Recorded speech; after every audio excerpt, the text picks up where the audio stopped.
Hi everyone! This week's tutorial video is about using Socrative.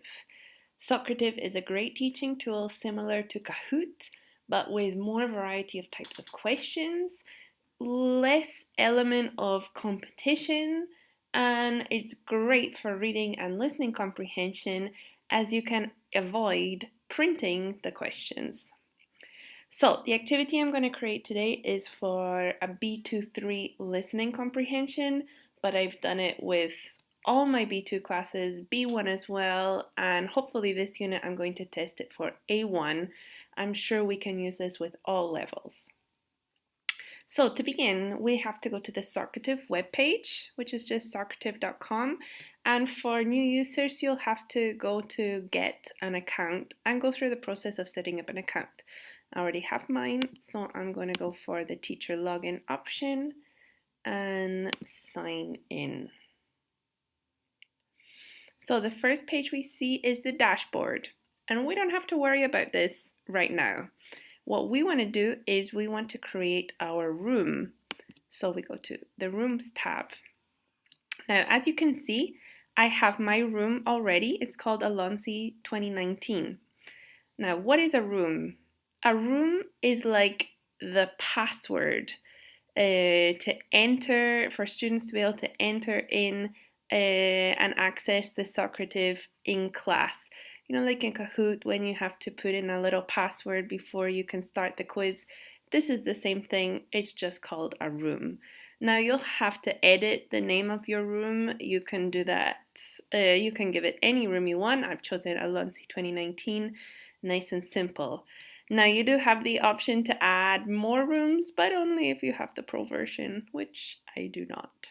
Okay, so once you have created your room name, now we can start creating the quiz. So we go into the quizzes tab, and here you can see already a list of quizzes that I have made. And for today's video, I'm going to create a new quiz. So we go to add quiz and then create new. So the first thing we want to do is give the quiz a name, B23, Unit 3, Poverty, okay? And it gives us the option to choose 3 different types of questions. So, for example, I'm going to go for multiple choice. How many people live in poverty in Kentucky? And then I'm going to give the students the options, 30%, 48%, 57%, or 60%. Okay, and I'm going to choose which item is the correct one. You can also have more than one correct option if you want, but here there's just one. And I'm going to delete the unnecessary item. Okay, now that I have my question, I'm going to click save, and it should save. There we go, first question done.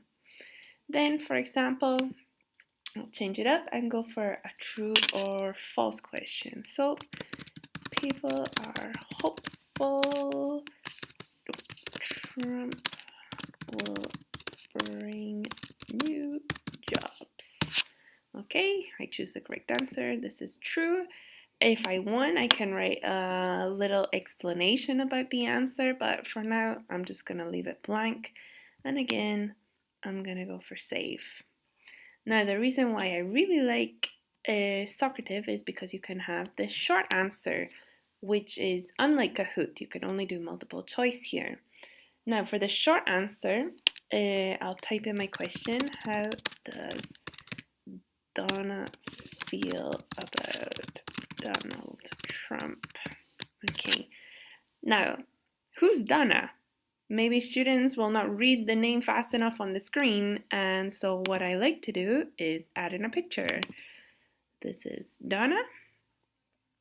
Okay, and if I want, I can add in the correct answer. For example, she feels hopeful. He'll care about them more than Obama. Correct answer. Okay. And again, I can add a little bit of an explanation for the students. So, save. Now I have 3 questions. You can have as many questions as you wish. And when you're done, you click save and exit. So now you should see the quiz that you created added to the list of other quizzes.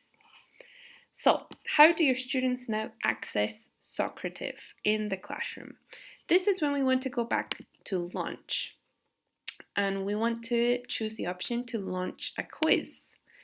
Yes, I need to stop that. Okay, so the quiz name, B23, Unit 3, Poverty, and we go for next.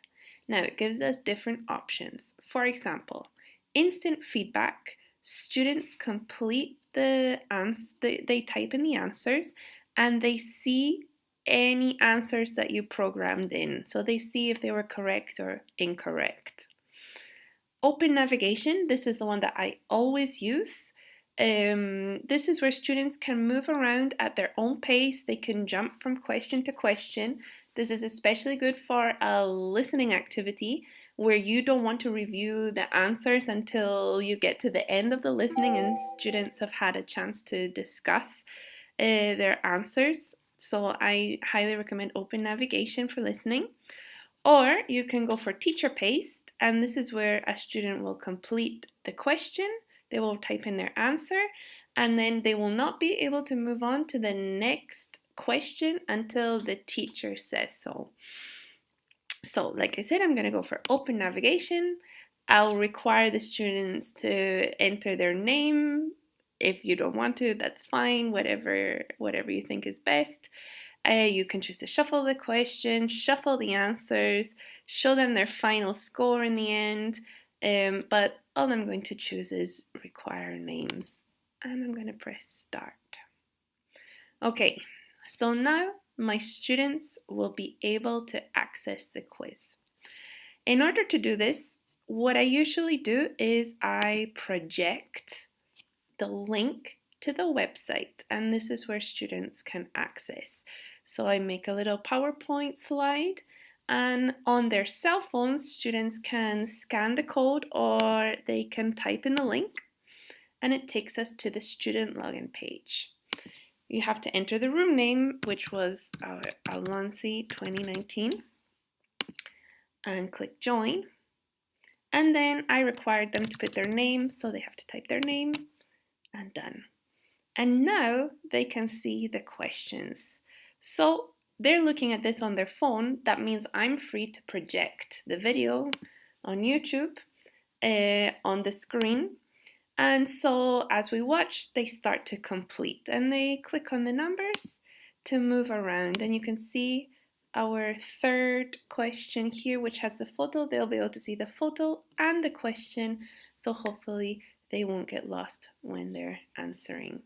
Now if I write just random stuff in here and I'll select that and that, and in teacher's view I can see the answers that the students are typing in, so I can tell if people are doing it or not doing it, or doing it badly like I did, or really lost and they have the majority of the answers empty. I can see this as they go along.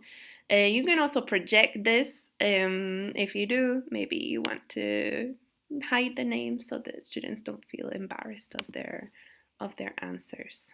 Okay. When everybody has finished the quiz, back here you can press finish quiz, and yes. And that's it. Now, what I usually do is, because I chose the open navigation option, what I usually do is in PowerPoint, I copy paste the questions here so that after we finish watching, students can discuss their answers to the questions, and then on the big screen they can see the questions and I can go through them one by one getting their answers. It's worked for me. If you guys find a better way of giving feedback after the listening activity, then please do share your ideas. Now, this is just one way of using Socrative in your class. Like I said, I've done it for reading activities. I know Pedro has done the space race, which is very similar to Kahoot and has the element of competition. I'm excited to figure out what the exit ticket does for at the end of your class. But all in all, I think Socrative is a great tool that we can use, especially when we want to cut down on printing. Now, just before I finish, for reading comprehension, as in B2 we do not print anything, what I do is I have students work in pairs, and one student will have the article open on their phone and the other student will have the Socrative open on their phone so that they can read and answer the questions together. It's worked pretty well in my classes so far. Okay, if you have any questions, please leave me a comment. And I hope you share your own ideas and your own ways of how you are using Socrative in your classes. One more thing, when you create your quiz on Socrative, it's nice to share your activity ideas on Edmodo. It's super easy to do this. All you have to do is go back to the quizzes menu, click on the quiz that you want to share, click more, share, and you copy paste this link onto Edmodo. That way other teachers can add it to their own rooms, edit the questions if they wish, and it won't affect your quiz in your room. And also means they can use it at the same time as you. Okay, bye.